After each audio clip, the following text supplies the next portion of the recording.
How you been? Good? Feeling good? Feeling sassy? It's a Everyman Hybrid quote for you. I realised that I'm terrible at intros. Oh, I'll bring a new video out, I'll try and do like at least once a month kind of thing, and if I do more, then that's an added bonus of me doing craft kind of videos. And I proceeded to realise this week that I don't think I actually have a free day until next month.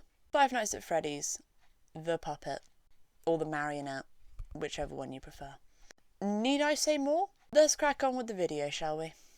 I'll say it at the beginning of this video, and I'll probably be saying it for a very long time because I'm super proud of it as a milestone, but I have written a book. It is called Therapy. You should totally go check it out. I will leave a link for it in the description below, and also a video link up in the corner that you can go check out. Either now, it's only like a 5-minute long video, or at the end of this video. I've not even started, and this might be the best thing I've ever made. I am a cat. I enjoy sitting in boxes, so this is a wonderful idea that I had. I said that I was gonna make this, and my mum went, oh, there's a box outside that you can have if you want. This was said box. This was going to get thrown away. Can you imagine how sad that would be if this ended up getting thrown away? So the box, I don't know if it is duct tape or if it's just tape. I don't know what defines something as duct tape and what defines something as just normal tape.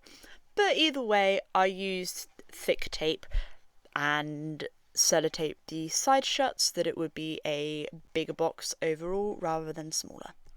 I then made a lid because obviously the puppet box has a lid to it. Ideally what I could do is make it so that it's like in the movie and it like springs open, like the mechanic bit, and it like comes open and then I could come out. But as we guessed from my cupcake that I made from the same franchise, my engineering techniques are not great, so that was out the question.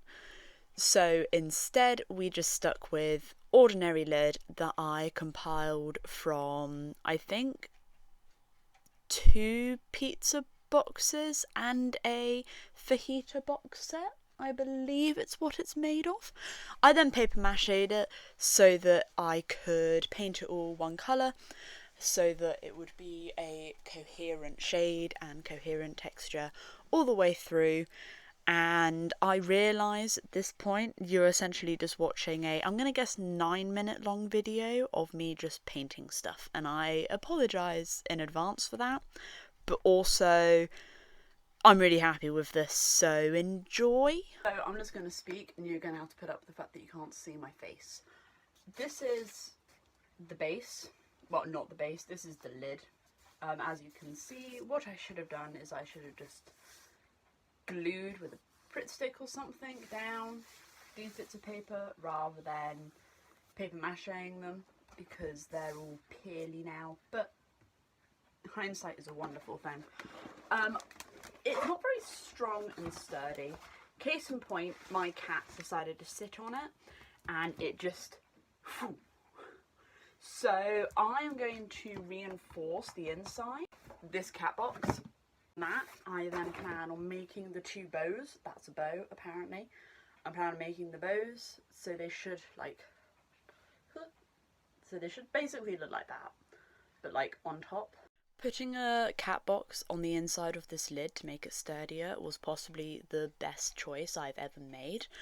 I then proceeded to make a bow out of varying bits of cardboard. I put some purple cardboard on the inside before assembling it together and sticking it onto the lid, so that I then didn't need to worry about painting the inside. I then covered the outside with paper so that it would be one coherent colour all the way through when I painted it purple. You know you have it in your head that like, this will work. It physically will work, but it won't look as good as I have it in my head. At the moment, this is exactly how I had it in my head, and I kind of love that. I'm not gonna lie.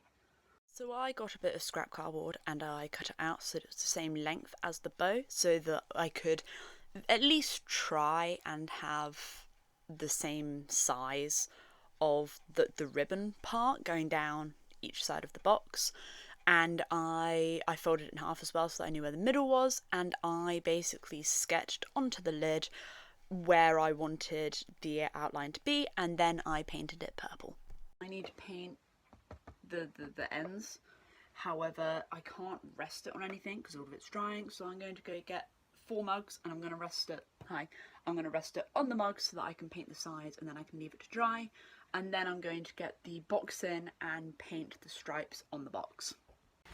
You know, when I initially said when I first started doing this, I will wait for this to dry, turn it around and then do the bottom?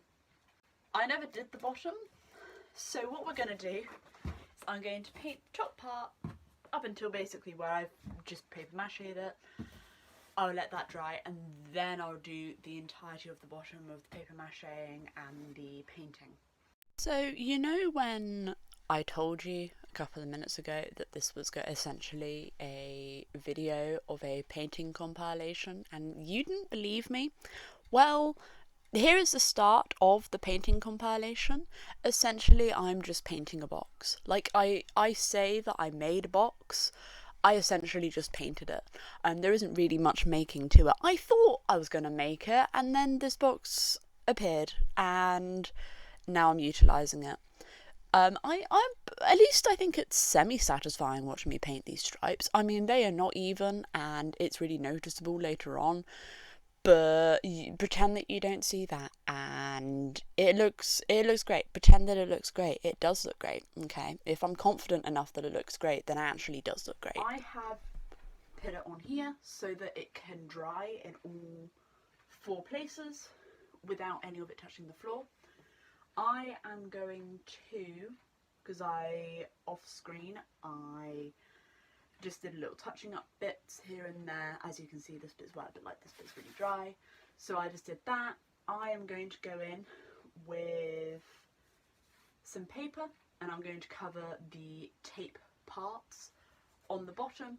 I will then let it dry, because in theory, my aim is to do all the purple bits today. The blue paint will come tomorrow, and I'll be able to then paint it blue, and then on Wednesday I will be able to cosplay before going away. So I have painted over tape before, and the only time that it looks semi-decent is when it's spray painted on. However, even then it still comes up, it peels off really easily, so I would strongly recommend, if you have tape, I would strongly recommend putting paper over it so that it has a more even texture. It's round about this point that I realised that this is a 30-second clip, and you probably can't actually see what I'm doing very well, so I bring the camera closer.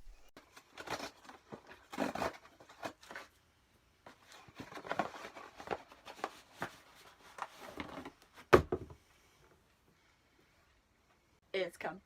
So I'm going to paint this before I go out later. Hopefully it will then dry, and then I will be able to do another coat if I have to when I get back. I appreciate that this isn't all dry yet, but I don't care. I'm going to paint the lid first, because I'm making use of the fact that my brother isn't here currently and I can use his room for drying. So I'm going to paint the top of the lid, go put it in Josh's room, paint the sides, probably bring the lid back in so that I can then paint the rest. You know what? My brother never has to know. Oh, Reginald just fell over. I scratched him too hard and he just was leaning into my hand, and I moved my hand away and then he like fell. But my brother never has to know that I used his room to put my craft in whilst it dries so that my room is cleaner. He never has to know this. It's something he doesn't ever have to know. Azula, do not go on that shelf and stay away from my dollhouse. Anyway, I think this part of the painting is a lot more satisfying to watch. I don't know, it might just be me that thinks it's more satisfying until we get to the very end when I flip it round and then paint the top. That bit's not satisfying, but the bit where I'm painting the big pieces, that is actually quite satisfying. So enjoy that. And to be honest, I think with all of that being said, I do genuinely think it's montage time.